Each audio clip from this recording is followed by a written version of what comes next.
12 km 541 en 6h55 pour rallier la Tranche-sur-Mer au Port-en-Retz sur l'île de Ré. Un véritable exploit pour Marc Chaumont. Le Luçonnais âgé de 45 ans, devenu paraplégique à la suite d'un accident de travail en 2017, a réussi son défi uniquement à la force des bras et sur le dos. La traversée du Pertuis breton à la nage, c'était en septembre dernier. Pour souligner cette performance, celui qui est devenu sportif malgré lui a été reçu en mairie de Luçon récemment en présence du premier magistrat de la ville, des élus de Luçon et des Port-en-Retz, ainsi que de sa famille, amis, partenaires et sponsors qui l'ont accompagné durant plus d'1 an dans cette folle aventure. Un défi très suivi par le public sur les réseaux sociaux, mais aussi à ses côtés, et notamment lors de sa première tentative de traversée le 3 septembre 2022. La foule était au départ sur le sable de la plage centrale de la Tranche-sur-Mer, mais malheureusement, le vent et la houle ont contraint le Luçonnais à abandonner au bout de 4 heures de nage à mi-parcours. Ce jour-là, sur la plage des Port-en-Retz, Marc s'était engagé à retenter l'aventure rapidement.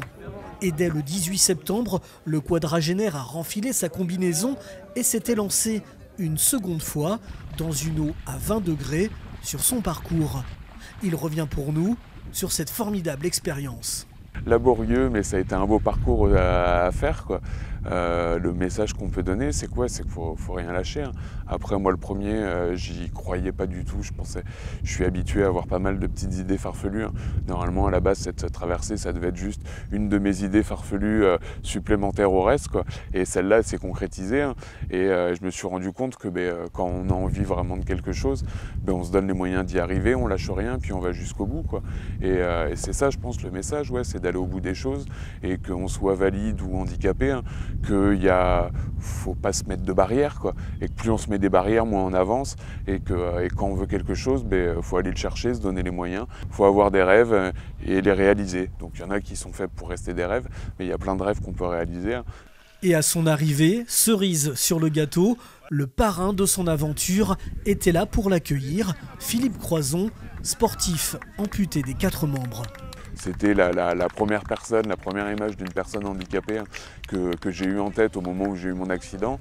C'est lui qui est devenu, qui m'a poussé à faire cette traversée, hein, et qui s'est proposé naturellement d'être le parrain de cette traversée, hein, et là qu'il soit à l'arrivée pour venir m'accueillir et puis qu'on puisse échanger, vu qu'on avait eu jusqu'à maintenant que des échanges téléphoniques, quoi, qu'on puisse voir et discuter, échanger un peu en vrai.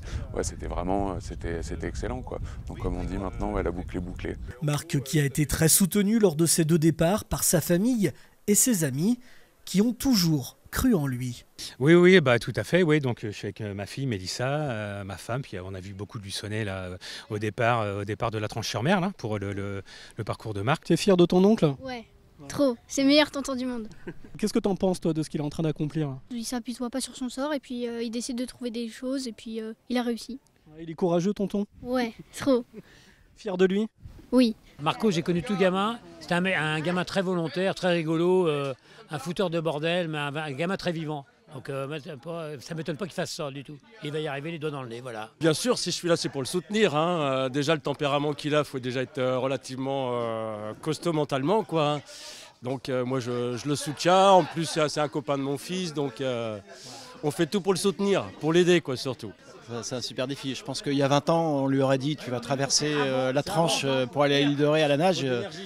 Il aurait dit non, faut être fou. Et je pense que là, il a eu une seconde chance dans la vie. Donc j'espère pour lui qu'il va arriver au bout. Nager la brasse sur le dos, en eau libre sur de la longue distance, Marc Chaumont pourrait même être le seul à avoir réalisé cette performance en étant atteint d'une paraplégie haute. Sa volonté et sa détermination rendent fiers les Luçonnais. Marc est devenu et devient un exemple finalement pour ceux qui le connaissent, quand c'est tout ce qu'il a connu, tout ce qu'il a connu depuis 5 ans.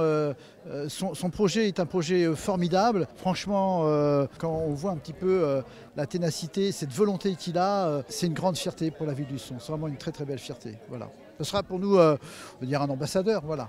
Un parcours couronné de succès qui est allé droit au cœur de la personne la plus chère aux yeux de Marc, sa maman, qui a toujours été là pour le soutenir et l'encourager. Il m'étonne qu'à moitié parce que connaissant son caractère, je savais que s'il avait décidé ça, qu'il allait aller au fond des choses et faire tout pour que ça marche, quoi, hein. Je suis très fière de lui, très très fière. Après 5 ans de très compliqués, avec l'accident, les complications, tout ce qui s'en est suivi, là, le voir rebondir comme il l'a fait, c'est formidable, quoi. Pour une maman, c'est formidable. Quant à Marc, d'autres projets fourmillent déjà dans sa tête. J'ai d'autres projets, d'autres envies de nage, d'autres projets de nage et éventuellement nager aussi pour des associations, essayer de lever des fonds pour des associations notamment de défense de tout ce qui est le milieu marin ou de tout ce qui est écologie. Alors en attendant Marc sur d'autres fronts, il nous laisse, grâce à son défi réalisé, une très belle leçon de vie.